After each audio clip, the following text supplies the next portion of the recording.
Perkenalkan, nama saya Colin Michael T. Wilson dari SMA Santa Angela Bandung. Saya akan mempresentasikan hasil makalah saya, pendekatan panjang busur parabola menggunakan polinomial.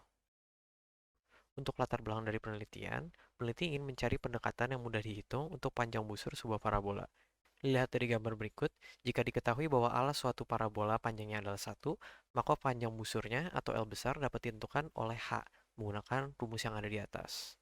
Namun karena rumus di atas menggunakan akar, lalu terdapat ln, dan membagi, maka sukar dihitung secara manual dan akan pastinya membutuhkan kalkulator. Maka dari itu, peneliti berniat mencari sebuah fungsi pengganti atau aproksimasi yang dapat dihitung dengan mudah tanpa mengorbankan akurasi dari jawabannya.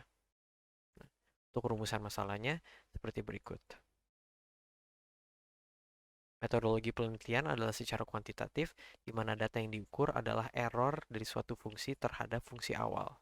Akan dibahas di bagian berikut.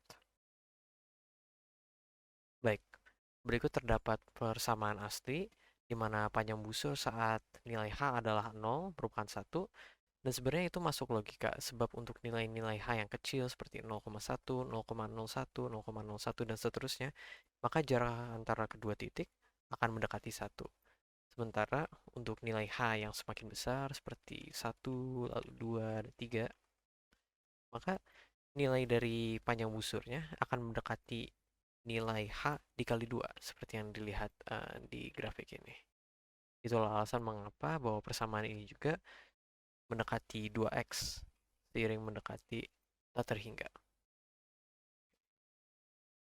Perbandingan dengan aproksimasi Pade dan Taylor dan penjelasan mengenai apa itu mereka bisa dilihat di dalam makalah. Dari penelitian yang dilakukan, diperolehlah pendekatan K. Dapat dilihat di grafik kesamaannya dengan fungsi asli. Lalu di sebelah kanan ditunjukkan grafik errornya. Untuk mengurangi error tersebut, dicarilah dan ditemukan 5 K gabungan, di mana diberi suku koreksi di akhir yang disebut juga error correcting function.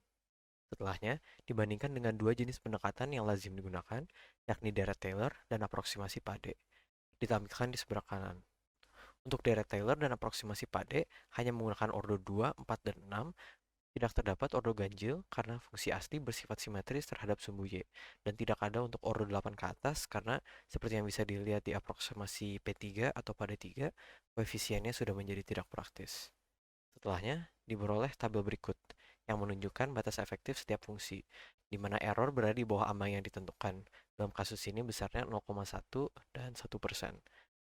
Setelahnya, diberi perbandingan secara kuantitatif, di mana diberi dua contoh soal, lalu dihitung menggunakan setiap pendekatan yang telah dibahas, lalu dihitung kekeliruannya masing-masing.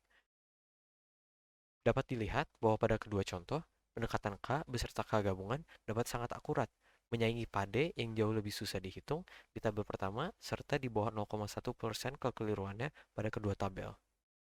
Sekian dari presentasi saya, terima kasih sudah mendengarkan.